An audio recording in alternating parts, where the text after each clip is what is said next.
안녕하십니까. 공병호TV의 공병호입니다. 포퓰리즘, 대중영합주의의 사전적 의미는 다음과 같습니다.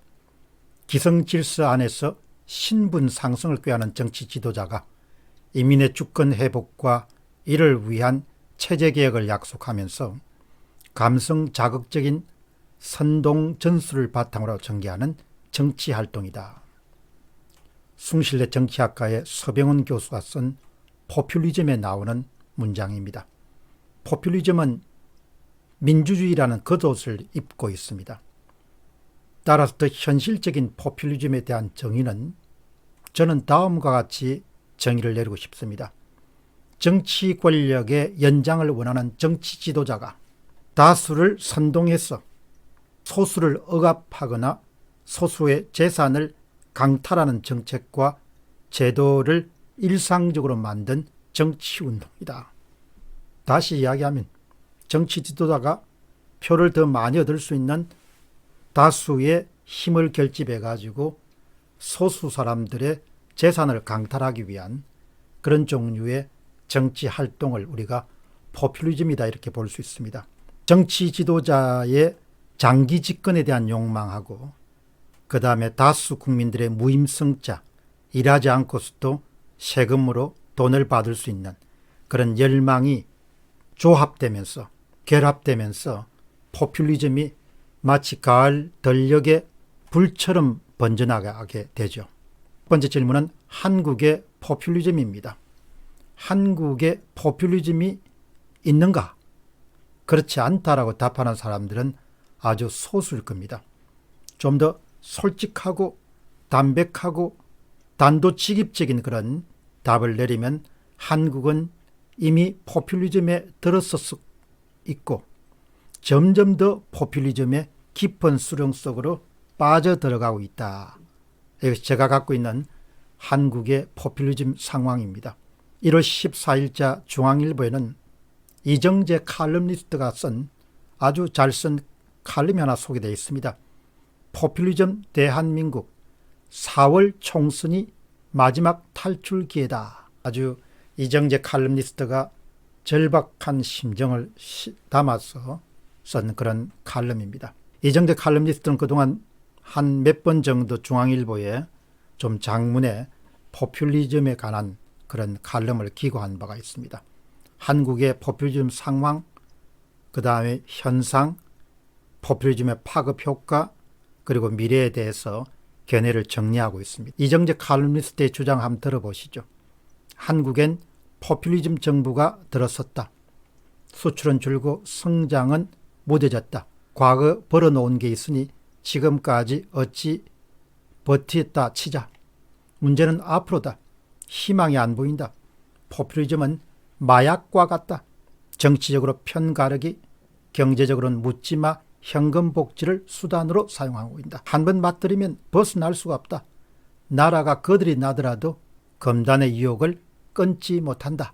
남미와 동유럽, 그리스가 생생하게 증언하고 있다. 이미 대한민국은 뼛속 깊이 포퓰리즘에 중독됐다. 문재인 정부가 뿌려댄 현금과 내탓 정치는 배아픔의 이데올로기를 자양분 삼아서 정오의 입을 무성하게 피웠다. 지난해 우리는 조국 사태와 선거법, 공수처법 처리 과정에서 진영 포퓰리즘의 정오와 분노를 질리도록 목격했다. 한 문장도 버릴 수 없을 만큼 포퓰리즘에 대한 그런 경고를 담은 이정재 칼럼니스트의 그런 내용이었습니다. 제 의견은 이렇습니다. 한국에서 이미 포퓰리즘은 상당 수준 진행된 상태이고 특히 문재인 정부의 정책들은 대부분 선거에서 표를 얻기 위한 대중영합주의적 정책 혹은 포퓰리즘 정책과 제도로 구성되어 있다. 철저하게 한국 사회는 집권 세력들에게 표를 줄 수 있는 사람과 어떤 경우도 표를 주지 않는 사람들로 양분하고 또 포퓰리스트들은 자신에게 표를 줄 수 있는 사람들에게 많은 자원을 뿌리는 그런 상황이 지금 벌어지고 있습니다. 포퓰리스트들은 한국에서 자신들이 승리할 것을 의심치 않고 있습니다. 다음 질문 살펴보겠습니다. 한국 포퓰리즘의 미래입니다. 이정재 칼럼니스트의 전망은 다음과 같습니다. 선거 때가 되면 더 기승을 부리는 포퓰리즘은 2022년 대선까지 질주할 것이다. 이번 총선에서 막지 못하면 대한민국은 영원히 포퓰리즘의 노예로 살 것이다. 30, 40대 어머니들, 아버지들 잘 들어야 됩니다. 나라는 내 국민과 내 국민, 경제는 내 돈과 내 돈으로 갈릴 것이다.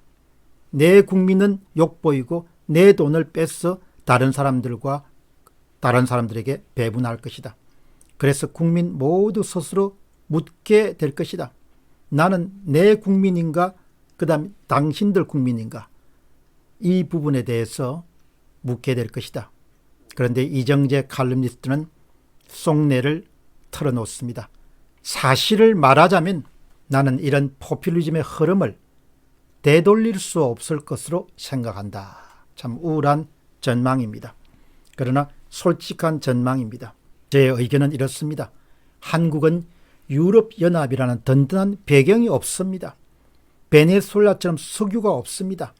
계속해서 경쟁력을 갖춘 그런 물건을 바깥시장에 팔아서 무역 수지를 흑자로 남겨야, 그렇게 해야 나라 자체가 존립할 수 있는 그런 국가입니다. 이른바 무역국가인 거죠.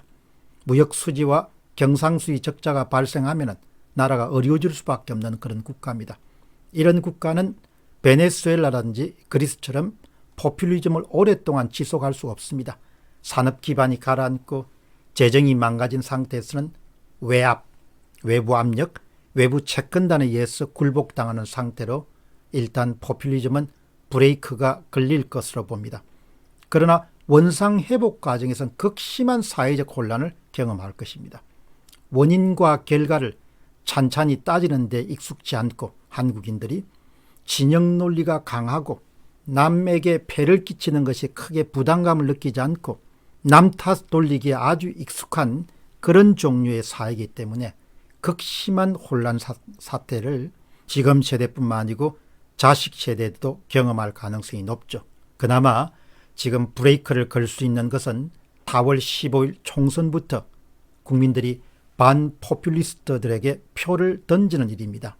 깨어있는 시민들만이 포퓰리즘의 비극으로부터 대한민국을 구할 수 있을 것입니다. 저희 세대는 괜찮습니다. 웬만큼 살았기 때문에. 광화문 집회에 참석하는 나이 든 세대들은 별로 관계없습니다. 오래 살 그런 여력이 없기 때문입니다. 그러나 지금 이 방송을 들으신 분들 가운데 젊은 어머니나 아버지들, 30, 40대 아버지나 어머니들은 굉장히 깊게 좀 생각해야 될 겁니다.